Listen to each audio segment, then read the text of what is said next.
The child has a cough. Do you give an antibiotic just in case?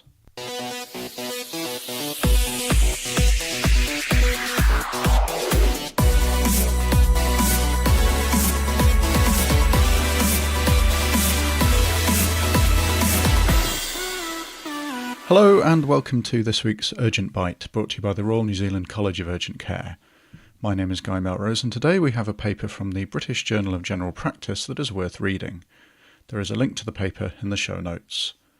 It is titled Impact of Antibiotics for Children Presenting to General Practice with Cough on Adverse Outcomes, a secondary analysis from a multi-centre prospective cohort study.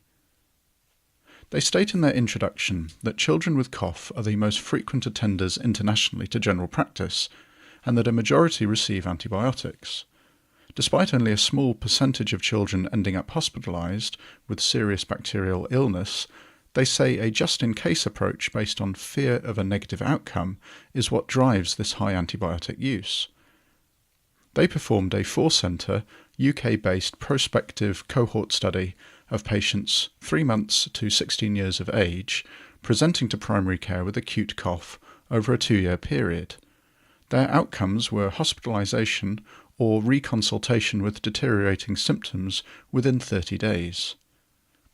In their summary, they state that this was the first cohort evidence to date to indicate prescribing immediate or delayed antibiotics in children does not prevent respiratory tract infection-related hospitalisation.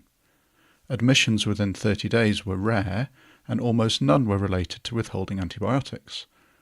Delayed scripts were, however, shown to reduce reconsultations. So have a read of this paper and discuss it amongst your peer group with regards antibiotic use in respiratory tract infections. Email your thoughts to podcast@rnzcuc.org.nz or comment on the Facebook page.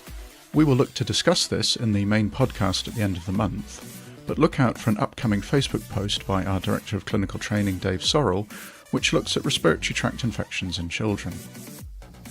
We'll be back next week with more Urgent Bites, but with it being Christmas, things will be a little different. Make sure you're subscribed so you do not miss out on any new podcasts. I look forward to seeing you all again next week, but for now, thanks for listening.